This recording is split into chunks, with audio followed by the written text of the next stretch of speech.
നോക്കിയാ mama കണ്ടോ? ഇത് അവളല്ലേ? എന്റെ മാമ എനിക്ക് അറിഞ്ഞൂടാ, ഞാൻ അവിടെ ഫോട്ടോ എടുത്തല്ലേ, ഇത് അവള് തന്നെ. നല്ല സൂക്ഷിച്ചു നോക്ക്. കണ്ണും പിടിക്കുന്നില്ലേ? ഇത് അവളല്ല കേട്ടാ. എന്റെ മാമ കുഞ്ഞുനാള് പോലെ ഞാൻ അവളെ കാണുന്നല്ലയോ, ഇത് അവള് തന്നെ, ഒരു സംശയമില്ല എനിക്ക്. ആ അങ്ങനെയാണെങ്കിലേ ജബീലെടുത്ത് മണിക്കുട്ടിയെടുത്ത് ഈ കാര്യം പറയണം. പക്ഷെ അവളെ കയ്യോടെ പിടിക്കണ്ടായിരുന്നു. നീ പിടിക്കാതെന്ത്? അതൊന്ന് പറഞ്ഞു കഴിഞ്ഞാലേ വണ്ടി മൊത്തം തിരക്കായിരുന്നു. അത് മാത്രമല്ല, വണ്ടിക്ക് പുറത്തെന്ന് പറഞ്ഞ ഒരു 10-15 ജിമ്മന്മാരിങ്ങനെ നിൽക്കുക. അതിന്റെ കൂട്ടത്തിലായിരുന്നു അവള്. എന്നാലും ഞാൻ അനേടക്കടെ നുഴഞ്ഞ് കയറി ഫോട്ടോ ഞാൻ എടുത്ത്. എന്നിട്ട് അവിടെ അടുത്തോട്ട് ചെല്ലുന്നപ്പം അവള് വലിയ ഇഞ്ചിയെ പോലെ അല്ല റിഞ്ചി, അല്ല മാമ, ഇവള് കാഞ്ഞ വിത്താണ്. അല്ല ഞാനവിടെ മാമനാ, ഞാനവളെ പൊക്കും മാമ. എന്റെ അടുത്താ കളി. മണിയേ വാ പറ. നീയേ നിന്റെ മുടി ഒന്ന് സ്ട്രെയിറ്റ് ചെയ്താണ്, നല്ല രസമായിരിക്കും. വയലിൽ ഞാറ് തട്ടതുപോലെ ഇരിക്കണ നിങ്ങളുടെ മുടി ഉണ്ടല്ലോ, അതുകൊണ്ട് സ്ട്രൈറ്റൻ ചെയ്യും. എന്റെ മുടിയുടെ കാര്യമല്ല പറഞ്ഞ, എടി നല്ല രസമായിരിക്കും. ഇപ്പൊ സുമലത മുടി സ്ട്രെയിറ്റ് ചെയ്തു, എന്ത് സ്മൂത്ത്, കാണാൻ നല്ല രസം. നാണം ഇല്ലല്ലോ മനുഷ്യനെ. കെട്ടിച്ചു വിടാൻ പ്രായം 2 പെമ്പിള്ളേരുണ്ട്. അപ്പോഴാണ് വല്ല പെണ്ണുങ്ങളും മുടി സ്ട്രൈറ്റ് ചെയ്ത് കണ്ടോണ്ട് വന്ന് സ്വന്തം ഭാര്യ എടുത്ത് പറയണേ. എവിടെ നിന്ന് കിട്ടണ ഈ ധൈര്യം? ഞാൻ കാര്യമല്ലേ പറഞ്ഞേ. ഈ പെങ്കൊച്ചിന്റെ പേര് എന്നൊക്കെ പറഞ്ഞിട്ടുണ്ടോ അന്നൊക്കെ ഈ വീട്ടിൽ അടിയാണ്. ആണല്ലോ, ഇത്രയും അറിയാം. എനിക്കിത് കേൾക്കുമ്പോ തന്നെ കലി വരുന്നു. എന്നിട്ട് പോലും നിങ്ങൾ ധൈര്യസമേതം വന്ന് എന്റെ അടുത്ത് ഇത് പറയുന്നുണ്ടെങ്കിൽ ഞാൻ നിങ്ങളെ അഴിച്ചു വിടുന്ന ടൈപ്പ് ആയിരുന്നെങ്കിൽ നിങ്ങൾ എവിടം വരെ പോയനെ? എവിടം വരെ പോയനെ? അഴിച്ചുവിടും പോലും. ഞാൻ ആട് മാടൊന്നുമല്ല, നിലാവത്ത് അഴിച്ചു വിട്ട കോഴി. കോഴി കോഴി ഇവിടെ നിങ്ങളുടെ വഴക്കുണ്ടാക്കി നടക്കി. ഇവിടെ നടക്കുന്ന കാര്യമല്ലോ അറിയുന്നുണ്ടാ? എവിടെ കിടന്ന് ബഹളം? എന്റെ പൊന്നു മണിക്കൂട്ടെ, രാവിലെ തന്നെ വഴക്കുണ്ടാക്കാൻ വേണ്ടി വന്നിരിക്കുന്നു. ഒന്ന് ഓരോന്ന് പറഞ്ഞോണ്ടിരിക്കുന്നു മാമ. വല്ല പെണ്ണുങ്ങളെ കാര്യം പറഞ്ഞിട്ട് ഇവിടെ തുടങ്ങിയതാര്? പെണ്ണുങ്ങളുടെ മുടിയുടെ കാര്യം നിർത്തേ. അതെ കാര്യം പറഞ്ഞോളൂ. പറഞ്ഞ അത് തന്നെ ഇവിടെ വഴക്കൂടി കൊണ്ടിരിക്കുന്നു. ഇവിടെ നടക്കുന്ന കാര്യമൊന്നും അറിയാം. ഞാൻ ഇന്ന് ടൗണിൽ വരെ പോയിരുന്നേ. പോയിട്ട് തിരിച്ച് ബസ് വരികയായിരുന്നു. ബസ്സിൽ നിന്ന് പറഞ്ഞ ഒരു 10, 75, 85, 95, 100 യാത്രക്കാരോളം ഉണ്ടായിരുന്നു. അതിനകത്ത് തന്നെ ഒരു 50 പേര് പെണ്ണുങ്ങളും ഒരു 50 പേര് ആണുങ്ങളും.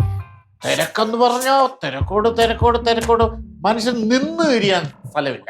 പോയിന്റിലേക്ക് വാ ചേട്ടാ. അതിനിടെ ഇങ്ങനെ കണ്ടക്ടർ ടിക്കറ്റ് കൊടുത്ത്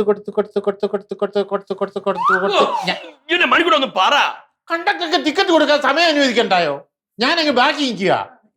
അങ്ങനെ ടിക്കറ്റും ഒക്കെ എടുത്തോണ്ട് ഇങ്ങനെ നിൽക്കുമ്പോഴേ വണ്ടി ഇങ്ങനെ പോയിക്കൊണ്ടിരിക്കുക. അതിങ്ങനെ എഴഞ്ഞെഴഞ്ഞെഴഞ്ഞ് ഒരു മണവുണാഞ്ചൻ ഡ്രൈവർ അങ്ങനെ പോയിക്കൊണ്ടിരിക്കുമ്പോ പെട്ടെന്ന് വണ്ടി ബ്രേക്ക് ഡൗൺ ആയല്ല, ഒരു 10-15 ജിമ്മന്മാര് വണ്ടിയുടെ ഫ്രണ്ടിൽ കയറി ഇന്ന് വണ്ടി അങ്ങ് തടഞ്ഞു. എന്തിന്? അവരുടെ കൺസെഷന്റെ പ്രശ്നമാണ് കാര്യങ്ങൾ. അപ്പൊ ഞാൻ ഇതറിഞ്ഞിട്ട് ബാക്കിന്ന് അതിനിടയിലൂടെ നുഴഞ്ഞ് നുഴഞ്ഞ് നുഴഞ്ഞ് നുഴഞ്ഞ് നുഴഞ്ഞ് നുഴഞ്ഞ് നുഴഞ്ഞ് നുഴഞ്ഞ് എന്റെ മണിക്കൂട്ടോ പറ കാര്യം. എന്റെ അളിയ, ഇത് ഇച്ചിരി ദൂരമുണ്ട്, വണ്ടിയുടെ ഫ്രണ്ട് വരെ പോണം. ഓടിപ്പാൻ പറ്റുവോ? ഫ്രണ്ടിലെത്തി. ഞാൻ ഫ്രണ്ട് ഗ്ലാസ്സിലൂടെ ഇങ്ങനെ നോക്കുമ്പോ കാണുന്ന എന്തുവാ, 10-15 ജിമ്മന്മാരിങ്ങനെ നിൽക്കുന്ന. അതിനിടയിൽ ഒരു പെങ്കൊച്ചെ നിന്ന് ഡ്രൈവറെ തന്തയ്ക്ക് വിളിക്കും. അല്ലെങ്കിൽ ഇപ്പോഴത്തെ പെൺകുട്ടികളൊക്കെ നല്ല സ്മാർട്ടാണ് മാമ. ഞാൻ പെട്ടെന്ന് അതിന്റെ ഒരു ഫോട്ടോ എടുത്തു. ആ തന്തയ്ക്ക് വിളിച്ചോണ്ടിരുന്ന പെങ്കൊച്ചാരാന്നറിയാവോ? അറിയാമോ? ആരായിരിക്കും? ആരാ? ഒന്ന് ഊഹിച്ചു നോക്കിയേ, ആരായിരിക്കും? നമ്മുടെ നാട്ടിൽ ആരെങ്കിലും ആണോ? അതൊന്നും അല്ല, റിങ്കിയോ? കുറച്ച് അഹങ്കാരം കൂടുന്നുണ്ട് ഇപ്പൊ. എന്ന് മുതൽ ജിമ്മിൽ പോകാൻ തുടങ്ങിയോ അന്ന് തൊട്ട് തുടങ്ങിയതാണ് ഈ അഹങ്കാരം. എന്തെങ്കിലും കാര്യം ഇവിടെ ചെയ്യാൻ പറയുമ്പോണ്ടല്ലോ ഉടനെ പറയും അവള് റിബലാണെന്ന്. ഞാൻ വിടുവോ പെങ്ങളെ? ഞാൻ പെട്ടെന്ന് തന്നെ വണ്ടിയിൽ നിന്ന് താഴോട്ട് ചാടി ഇറങ്ങിയിട്ട് ആ ജിമ്മന്മാരുടെ ഇടയിൽ കൂടെ ഞാൻ കളരിയൊക്കെ കാണിക്കാന്ന് പറഞ്ഞ 10-15 പേര് കൂടി ഇരിക്കുക. ഓടി അങ്ങോട്ട് എല്ലാം പറ്റുമോ? അതിനിടയിൽ കൂടെ കറങ്ങി എവിടെ അടുത്ത് ചെന്നത് അവള് മുങ്ങി. മണിക്കൂട്ടാ, ഇത് റിങ്കി തന്നെ ആയിരിക്കോ? അളിയ, എന്നെ കൊണ്ട് വേറെ വല്ലതും പറയിക്കരുത്. കുഞ്ഞുനാള് മുതൽ ഞാൻ അവളെ കാണുന്ന റിങ്കിയെ കണ്ടായിരുന്നു. ഫോട്ടോ ഉണ്ടല്ലോ പറയും പോലെ നോക്കാലോ. എന്ത് അവളൊന്നും ആയിരിക്കില്ല. ഇതാണ് ആ നോക്ക് നോക്ക് നോക്ക് നോക്ക് നോക്ക്. ഇത് മുഖമൊന്നും കാണുന്നില്ലല്ലോ. അതിലെ ഫ്രണ്ട് ഗ്ലാസ്സിലൂടെ എടുത്തല്ലേ ഇച്ചിരി ക്ലാരിറ്റി കുറവുണ്ട്. ഇറങ്ങിയാണോ?